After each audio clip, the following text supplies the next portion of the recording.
Good morning बच्चों। हिंदी काव्य के अंतर्गत हम लोग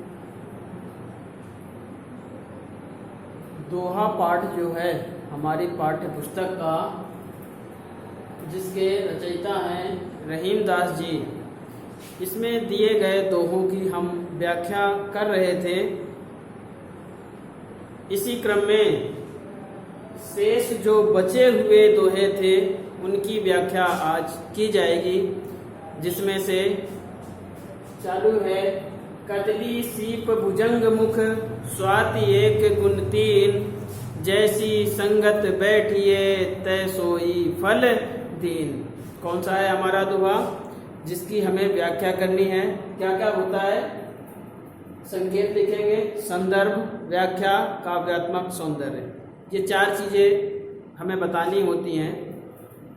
तो जिसमें से संकेत आप लिख लेंगे, संदर्भ के लिए आप लोगों को हमने बता दिया है। सीधे हम व्याख्या पर आते हैं। तो रहीम दास जी क्या कहते हैं? कदली सीप भुजंग मुख स्वाति एक गुण तीन, जैसी संगत बैठिए तय सोई फल दीन। बहुत बड़ी बात कही रहीम दास जी ने। देखिए, मनुष्य जैसे समाज में रहता है उसके अंदर वैसे ही गुण आ जाते हैं। जब बच्चा जन्म लेता है तब वह एक कोरे कागज के समान होता है, उसमें किंचित मात्र भी बुराई नहीं होती। जो भलाई या बुराई हम सीखते हैं इसी समाज में आकर के सीखते हैं। तो यहाँ यही बताया कि मनुष्य जैसे समाज में रहता है वैसे वैसे गुण उसके अंदर आते हैं। उसके लिए उन्होंने एक उदाहरण दिया कि स्वाति नक्षत्र का एक बूंद। क्या कहा? कदली सीप भुजंग मुख स्वाति एक गुण तीन। उन्होंने कहा कि वर्षा ऋतु में एक स्वाति नक्षत्र होता है और उस स्वाति नक्षत्र का एक बूंद तीन अलग अलग जगहों पर गिरता है, तो किस प्रकार उसमें अलग अलग गुण आ जाते हैं, यहाँ ये बताने का प्रयास किया है रहीम दास जी ने। पहला उन्होंने कहा कदली। कदली माने केला। सीप जो समुद्र में तालाब में पाई जाती है, सीपी जिसे कहते हैं। भुजंग माने सर्प। अब बताएं, सुनिएगा ध्यान से, यहां से व्याख्या लिखिए। रहीम दास जी कहते हैं स्वाति नक्षत्र का एक बूंद यदि केले पर गिरता है, कदली माने केला, केले पर गिरता है तो क्या बन जाता है? कपूर बन जाता है। दूसरी बात, यदि वही स्वाति नक्षत्र का बूंद केले पर न गिर के कहाँ गिर जाए? सीप के मुख में चला जाए तो वह मोती बन जाता है। दो बातें। तीसरी बात उन्होंने बताई कि यदि सीप के मुख में ना गिरकर बल्कि कहाँ गिर जाए? भुजंग के मुख अर्थात सर्प के मुख में चला जाए तो वह क्या बन जाएगा? विष बन जाता है। तो रहीम दास जी ने कहा स्वाति नक्षत्र का एक बूंद जब केले पर गिरता है तो कपूर बन जाता है, सीप के मुख में जाता है तो मोती बन जाता है, और सर्प के मुख में चला जाता है तो वह विष बन जाता है। दूसरी लाइन उन्होंने कहा जैसी संगत बैठिए तय सोई फल दीन। रहीम दास जी कहते हैं ठीक इसी प्रकार मनुष्य भी है। वह जैसी संगत में बैठता है उसके अंदर उस वैसी ही संगत के गुण, उस संगत के गुण आ जाते हैं। रहीम दास जी ने कहा कि ठीक इसी प्रकार मनुष्य भी है। वह जैसी संगत में बैठता है उसके अंदर वैसे ही गुण आ जाते हैं, अर्थात उस संगति के गुण का प्रभाव उस पर, उस व्यक्ति पर पड़ जाता है। ये रहा दोहा। अगले दोहे पर आए। अगला दोहा लिखना तो संकेत हम चेंज करेंगे, जैसे दिया हुआ है। तरुवर फल नहीं कात हैं सरवर पिए ही न पान, कही रहीम पर काज हित संपत्ति संचहि सुजान।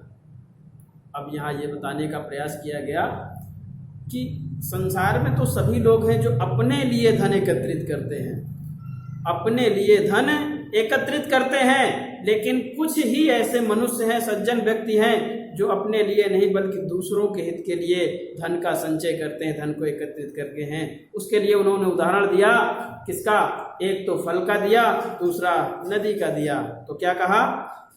तरुवर फल नहीं खाते हैं। तरुवर माने पेड़। पेड़ में जो फल लगता है, अर्थात पेड़ स्वयं अपने फल को नहीं खाता। पेड़ में तो फल लग जाते हैं, लेकिन उनका उपयोग कौन करता है? दूसरा व्यक्ति करता है। ठीक उसी प्रकार सरवर पियहि न पान, तालाब कहें या नदी कहें, यह स्वयं अपने पानी को नहीं पीते। इनमें जो पानी भरा रहता है उसका उपयोग दूसरे लोग ही करते हैं। तो क्या कहा रहीमदास जी कहते हैं, वृक्ष स्वयं अपने फल को नहीं खाता है तथा नदी स्वयं अपना पानी नहीं पीती है। ठीक उसी प्रकार से सज्जन व्यक्ति भी होते हैं। क्या लिखा है? कही रहीम पर काज हित संपत्ति संचय सुजान। सुजान माने अच्छे लोग। उन्होंने बताया कि जो अच्छे लोग होते हैं ठीक इसी पेड़ और नदी की भांति होते हैं, जो धन का संचय अपने लिए नहीं बल्कि दूसरों के हित के लिए धन का संचय करते हैं। जैसे एक बार सुन लें, रहीमदास जी कहते हैं कि पेड़ स्वयं अपना फल नहीं खाता और नदी स्वयं अपना पानी नहीं पीती है। ठीक इसी प्रकार सज्जन व्यक्ति भी होते हैं। वे सज्जन व्यक्ति धन अपने लिए एकत्रित नहीं करते बल्कि दूसरे के हितों के लिए धन का संचय करते हैं।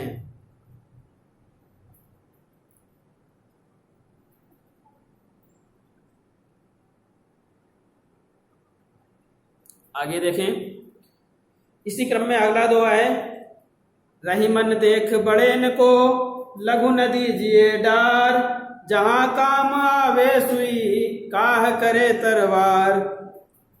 अब इसमें भी बड़ा अच्छा ज्ञान प्रदान किया रहीमदास जी ने।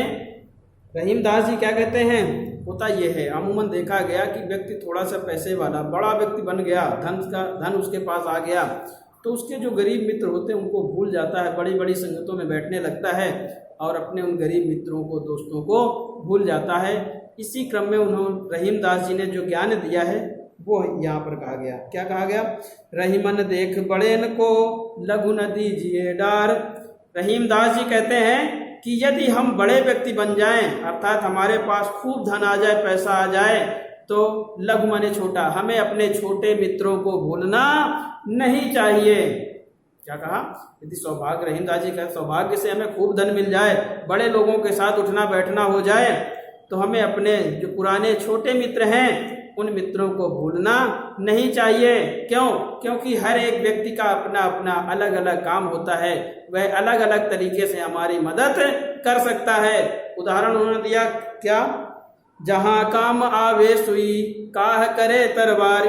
उन्होंने बताया कि जो काम सुई से किया जा सकता है, जो काम सुई कर सकती है, उस कार्य को हम तलवार से नहीं कर सकते हैं। कि कर सकते हैं? नहीं कर सकते।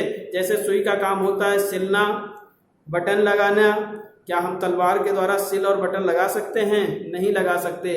इसीलिए उन्होंने ये कहा कि यदि हमारे पास सौभाग्य से धन आ जाए, बड़े लोगों के साथ उठना बैठना हो जाए, तो हमें अपने गरीब मित्रों को भूलना, जो छोटे हमारे मित्र हैं उन्हें भूलना नहीं चाहिए, क्योंकि उनका भी अपना अलग अलग काम होता है। हर एक अपने अपनी जगह पे कार्य कर सकता है। उदाहरण दिया, जिस प्रकार से जो कार्य सुई का है सुई ही कर सकती है, उसे तलवार के द्वारा नहीं किया जा सकता है। आगे देखें, यो रहीम सुख होत है बढ़त देख निज गोत, ज्यों बड़री अखियां निरख आखिन को सुख होत।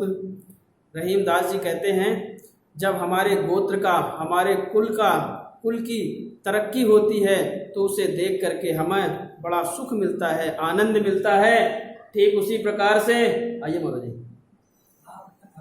ठीक उसी प्रकार से जिस प्रकार से हमें किसी की बड़ी बड़ी और सुंदर आंखों को देख करके आनंद मिलता है। इसके बाद आपका एक अंतिम दोहा बचता है, उसकी भी व्याख्या देख लीजिए। रहीमन ओछे नरन ते तजो बैर अरु प्रीत, काटे चाटे स्वान के तुहु भांत विपरीत। क्या कहा? रहीमन ओछे नरन ते, तजो बैर अरु प्रीत। ओछे माने तुच्छ, जो बेकार के लोग होते हैं। तो रहीमदास जी कहते हैं जो तुच्छ व्यक्ति हैं, जो तुच्छ मनुष्य हैं, हमें ना तो उनसे दोस्ती करनी चाहिए और ना ही उनसे दुश्मनी करनी चाहिए, क्योंकि जो तुच्छ प्राणी होते हैं, गिरे हुए व्यक्ति होते हैं, उनकी ना तो दोस्ती अच्छी होती है और ना ही दुश्मनी अच्छी होती है। क्यों? उदाहरण दे करके बताया उन्होंने कि जिस प्रकार से काटे चाटे स्वान के, स्वान माने कुत्ता, जिस प्रकार से कुत्ते का काटना और चाटना दोनों ही बुरा होता है। कुत्ता यदि प्रेम से चाटे तो भी वह व्यक्ति को अपवित्र बना देता है, और यदि गुस्से से काटे तब तो कुछ बताना ही नहीं है, व्यक्ति को कितना ज़्यादा दुख पहुंचा देता है। इसी प्रकार तुच्छ मनुष्य होते हैं, उनकी ना तो दुश्मनी अच्छी होती है और ना ही दोस्ती अच्छी होती है। रहीमदास जी कहते हैं ना तो उनसे हमें दोस्ती करनी चाहिए और ना ही उनसे दुश्मनी करनी चाहिए।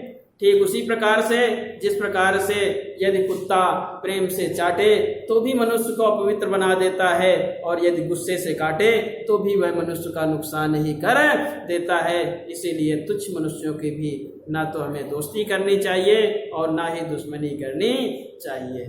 तो बच्चों, ये रहे दोहे किसके? रहीमदास जी के, जो रहीम ग्रंथावली नामक पुस्तक से लिए गए। किससे लिए गए? रहीम ग्रंथावली इनकी एक पुस्तक है, उसी पुस्तक से लिए गए ये दोहे हैं जो आपके पाठ्यक्रम में रखे गए थे, जिनकी हमने कुशलतापूर्वक व्याख्या पढ़ ली है, समझ ली होगी। उम्मीद करते हैं आप लोगों ने समझ भी ली होगी। करना क्या है, व्याख्या हमने सबकी बता दी, संदर्भ एक जैसा रहेगा। शुरुआत में जो हमने बताया था, काव्यात्मक सौंदर्य में भी भाषा वही है, शैली वही है, रस सभी में वही है, कॉमन है बिल्कुल। छंद वही है, दोहा। अलंकार में कहीं कहीं परिवर्तन आ रहा है, तो ज्यादातर अनुप्रास ही है, कहीं कहीं उपमा और रूपक भी है। तो ठीक है, आप अलंकार छोड़ देंगे, बाकी सारी चीजें सेम नोट कर लेंगे और सभी में काव्यात्मक सौंदर्य लिखना है। हर एक दोहे के बाद काव्यात्मक सौंदर्य अवश्य लिखना है। ठीक है बेटा, इसकी हम फोटो आप लोगों को भेज देंगे, कॉपी अपनी कॉपी में नोट कर लीजिएगा। आज की क्लास यही संपन्न करते हैं। धन्यवाद।